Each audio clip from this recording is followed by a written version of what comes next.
Latti waliin beeknu inni immoo maal jedhe yoo tolbaaftee maallaqa kan koos tiitoo koos isa fudhatettee analee nafa misiistee siif hin deebisa kan hin baafadhe birrii kuma quuftu na dhagaye amma inni laal quuftu waa tokko si gaafadha uummata irratti keessaanis si gaafadhe ammas si gaafadha nama kijibu addunyaa irratti hin jaadhu maa haadha kiyyan taane inni wushatam sa'u nama kijibu inuman deeggaru jechuudha jireenya kiyyatti koobaan deemaa koobaan gala wanti koobaa deemuu ni beektaa nama kijiba irratti waan hin deeggarree fi namni koobaa deema jechuudha. እኔ ውሸት አይመቸኝም ሙጫ ወሊ ገልተኒቲ አጀንዳ ቴቲም ፈመሳ ሲንጄቲ ሞ ወንቲ ሁን ዱጋደ ሐቀሂም ያማ والله ما قرب بمجا يمبيكو غارو مو نمات وجين جرات نما يميلكن كي لايف سيسريسيتو نت كني نانجل تيتو كنا مثلا نت كني يوت نفهم سيفين دي بس انا دولي دايركتي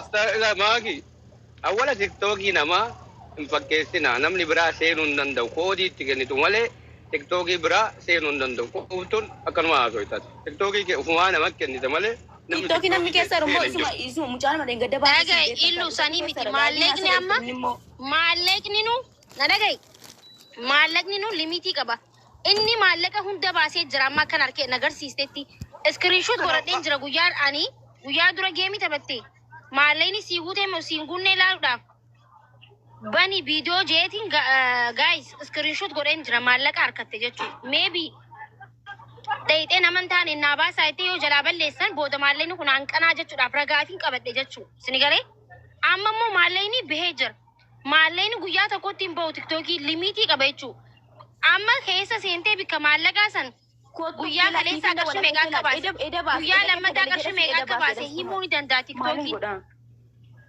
tokkoffaa mucaan quuftuu fakkaataa zarii gadi quuftuu dhagaye amma paaswoordii jijjiirtee miti bari'u nama biraati.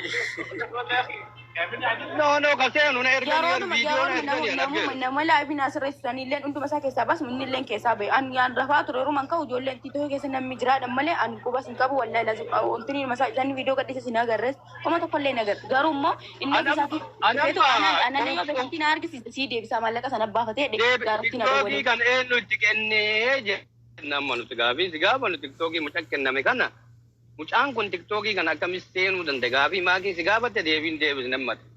Deebisee kaa eenyu sitti kenne nama natti kenne namatti laabii na sirreessi jetti sanatu natti kenne. Akkamitti gaafa sanillee namni sun yoo itti kennite koodiin si bira dhufaa bara akkamis seena namni sun. Koodiin iimeelii ka ida galgala galuu jammari ka ida galgala halkan galuu jammari ka koodiin kun kan yoo galee koodii san eenyu fuudhee itti kenne koodii san. Hin beeku wallahi laasim hin beeku narra galaa ture maanni dheetiin nama gafa namni rafeera.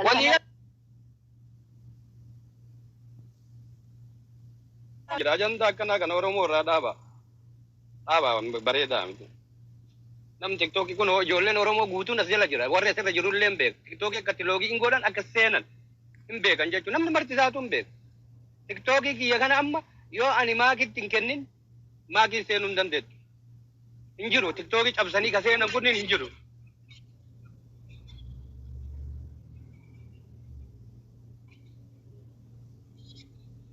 Nama tokkotti iyyuu nimne koodiin kun maaliif narra galaa hidheetiin dubbadhe nama wajjin taa'aru mana keessatti dubbadhe nani kan maaliitii jedhamee madhiisan gisee sadii afur narra gale wallahi immaan namatti tokkotti nimne ganama kana maroon ka'u titoo keessa namni jiraan jette ijoolleen dhuftee achumaan keessa galee ilaala achiin daaretti naa dawwalamaa ture immoo achumaan daaretti sana yeroon kaasee titoo keessa anatu jira yoo tolbaaftee kana kan nagootetti ana nafa masiiste sii deebisaa kanatti kan immoo nama laayivii sii sirreessuun aan jenna nama laayivii naa sirreessu sana immoo dawwalee gaafadhee isas keessaa baasee yeroon jedhu inni amma keessaa bahe.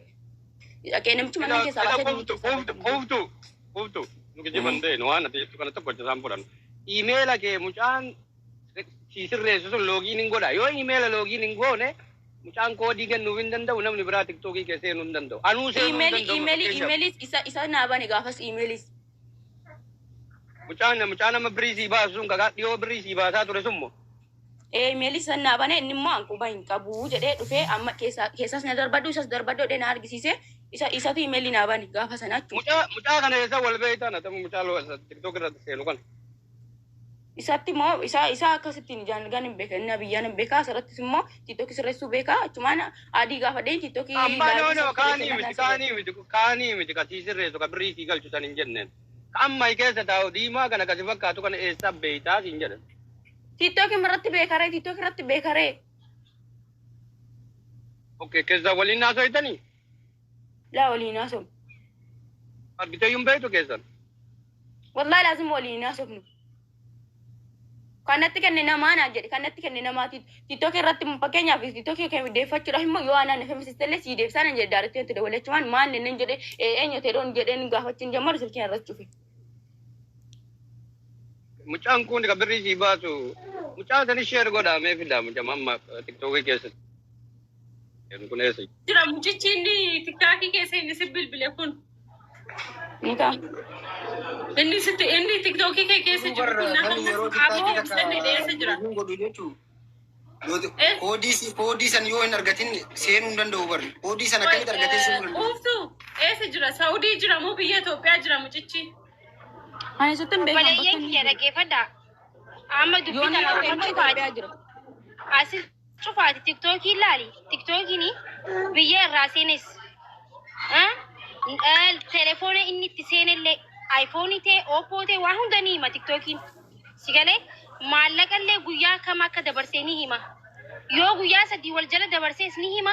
Yoo arra dabarsees ni hima jechuudha. TikTok hullum nagar innaagaraan. So achumaan kana waan akkanaa kana dasin jiru sinigalee waan hin taane jechuudha. Kana keessaan si waliin haaseeti yaa quftu waan hundaa uummata irratti wanti jechuun bareedaa miti. Wallaahi wabillaahi bataami jabbiraal maal jechuudha isa? Hayi.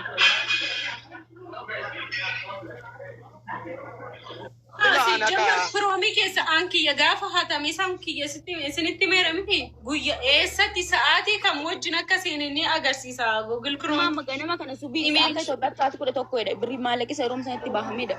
Maallaqi immoo liimitii qaba fakkeenyaaf amma anumti ani yeroo baay'ee kan hin baasaa tureyyuu fakkeenyaaf gaafa birriin tineetu guyyaatti anama 600 ol baasuu hin danda'u liimitii qaba si galee. Oy amma isiin geemaraan jiraas. amma dubbiin akkami maaki akkami dubbiin beektaa? Dubbiin feemasii wal godhu na fakkaate nama kanaaf galutti jabaadhaatti fufa. Akkasii. Bakka dubbiin feemasii wal godhuudha. Nuti Oromoon gowwaadha asirraa nama gargaarraa iyyaa oolla dubbii masan na fakkaate. Na dhageessaa qoftu ati laal wallaahi wabillahi rabbii gaditti jechuudha. Rabbii gaditti nuti rabbii gaditti waan feete osoo taatee jechuudha nuti jalaa hin hafne jechuudha. Anas ta'e aslis ta'e tokko faarratti dhaggeeffadhaa isinitti himati wallahi lazim waan barbaadan irra kaamale waa'ee femisma waa'ee maalii na ficcisiisi bannaatish laa rabbii gaditti aslis ta'e anas ta'e namni qabatee deeme wallaahi rakkoo feete keessaa illee si baasuu dandeenya jechuudha. Osoo Oromoon nurra duultutu rakkoo feete keessaa si ni baasa. Garuu kijiba irratti rabbiin narra gaasin deeggaru si galee.